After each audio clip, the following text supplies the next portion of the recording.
जय भीम, नमो बुद्धाय. स्वागत आहे तुम्हा सर्वांचं राणी तुपे या चॅनलमध्ये. आजचा व्हिडिओ आहे वैशाखी पौर्णिमा आणि खीरदान. आज आपण बुद्ध पौर्णिमा म्हणजेच बुद्ध जयंती साजरी करत आहोत. या निमित्ताने आपण भगवान बुद्धांच्या जीवनातील महत्त्वपूर्ण घटना आणि त्यांच्या शिकवणीचा गौरव करूया. आज आमचं छोटंसं महिला मंडळ, यशोधरा महिला मंडळ यांनी खीरदानाचा कार्यक्रम आयोजित केलेला होता. नुकतंच तयार झालेलं हे आमचं महिला मंडळ आहे. तर इथे छोटासा आमचा खीरदानचा कार्यक्रम चालू आहे. तर माझी अशी सगळ्यांना विनंती आहे की आमचा हा व्हिडिओ शेवटपर्यंत नक्की बघा. तर इथे सगळ्या महिला जमलेल्या आहेत आणि त्यांनी साबुदाण्याची खीर बनवत आहे. मी सुद्धा आहे त्याच्यामध्ये. आता तर आम्ही रेडी नाही आहोत, पण अगोदर खीर वगैरे बनवली आणि मग त्यानंतर आम्ही तयार झालो आणि आमचा प्रोग्राम चालू केला. आपण भगवान बुद्धांच्या जीवनातील महत्त्वपूर्ण घटना आणि त्यांच्या शिकवणीचा गौरव करणार आहोत. बौद्ध पौर्णिमा हा बौद्ध धर्मातील एक महत्त्वाचा सण आहे. या दिवशी भगवान बुद्धांचा जन्म झाला, ज्ञानप्राप्ती आणि महापरिनिर्वाणही त्यांनी घेतलं. या 3 महत्त्वपूर्ण घटनेचे स्मरण केले जाते. या दिवशी आपण बुद्ध धर्माच्या तत्वांचा, ज्ञानाचा, त्यांच्या शिकवणीचा विचार करतो. बुद्धांचे जीवन आणि त्यांची शिकवणी. गौतम बुद्ध, ज्यांना आपण बुद्ध म्हणून ओळखतो, त्यांचे एक जीवन प्रेरणादायक उदाहरण आहे. त्यांनी राजवैभव सोडून तपश्चर्या केली आणि बोधगयेत ज्ञान प्राप्त केले. त्यांनी दुःखाचे मूळ आणि निवारण कसे करावे हे सांगितले.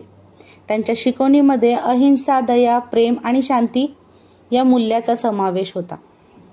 बौद्ध पौर्णिमेचे महत्त्व काय? बौद्ध पौर्णिमा केवळ बौद्ध धर्मासाठीच नाही, तर संपूर्ण मानवी समाजासाठी एक महत्त्वपूर्ण दिवस आहे. बुद्धांची शिकवणी आपल्याला दुःखातून बाहेर पडण्याचा मार्ग दाखवतात. या दिवशी आपण बुद्धांच्या विचारांचा आणि शिकवणीचा आदर करूया आणि आपल्या जीवनात ते आत्मसात करण्याचा प्रयत्न करूया.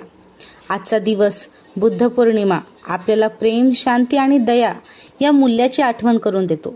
आपण सर्वांनी मिळून या दिवशी बुद्धांच्या शिकवणीचा आदर करूया आणि त्यांना आपल्या जीवनात लागू करण्याचा प्रयत्न करूया.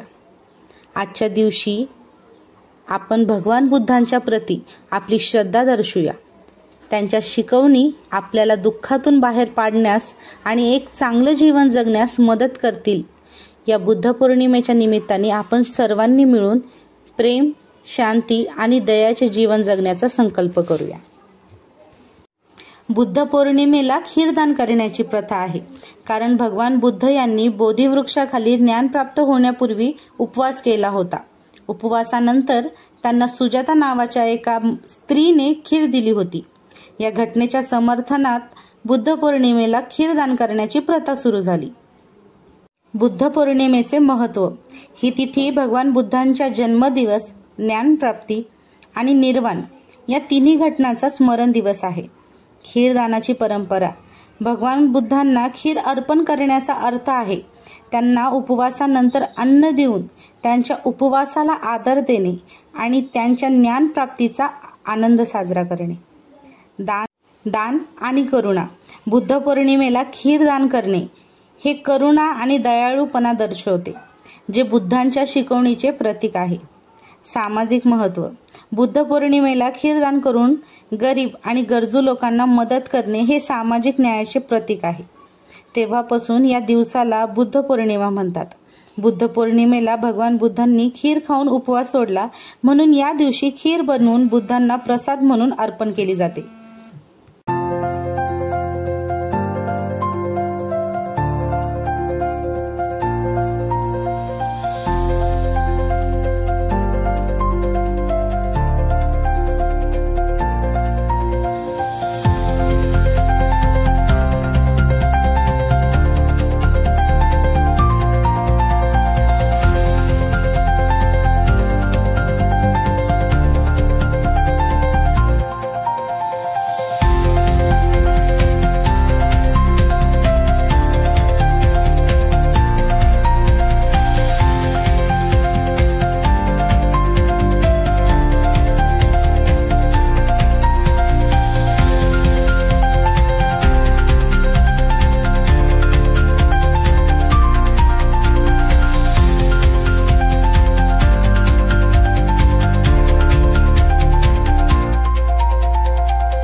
नमो तस्स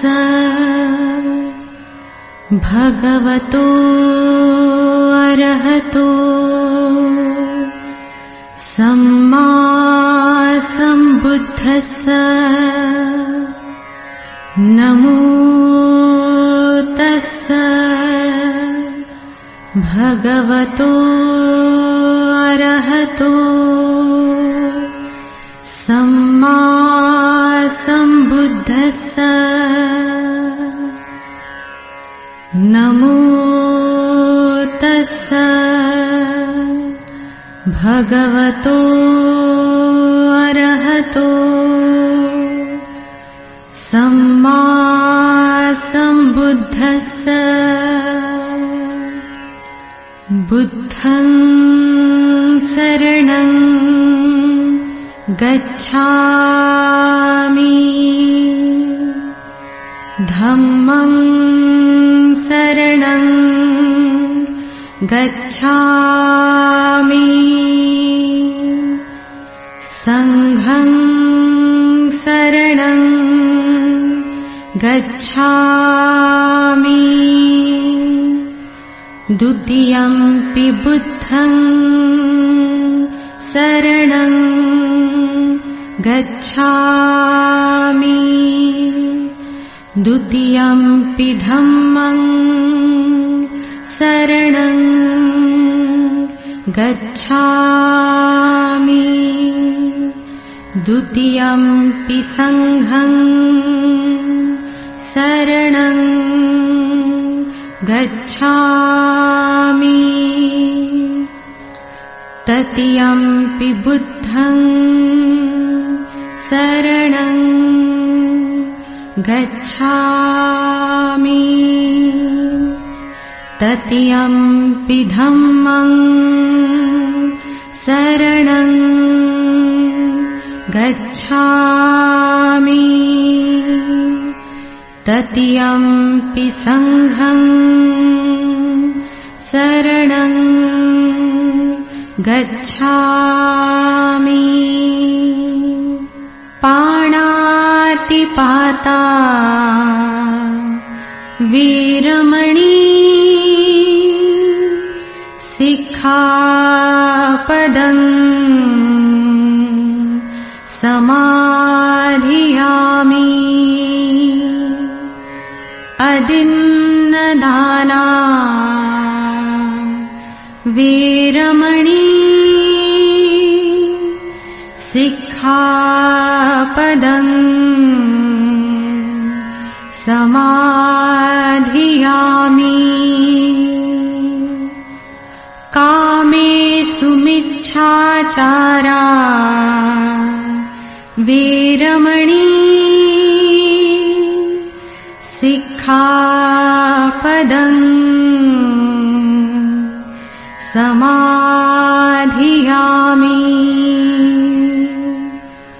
मुसावादा वीरमणि सिक्खापदं समाधियामि। सुरामेरयमज्जपमादठाणा वीरमणि सिक्खापदं समाधियामि।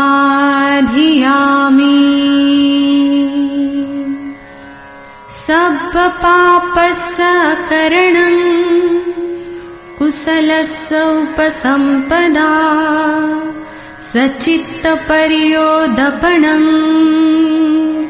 एतं बुद्धानशासनम्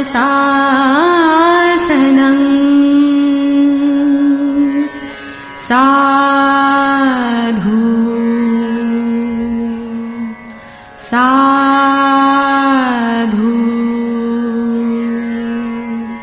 साधु।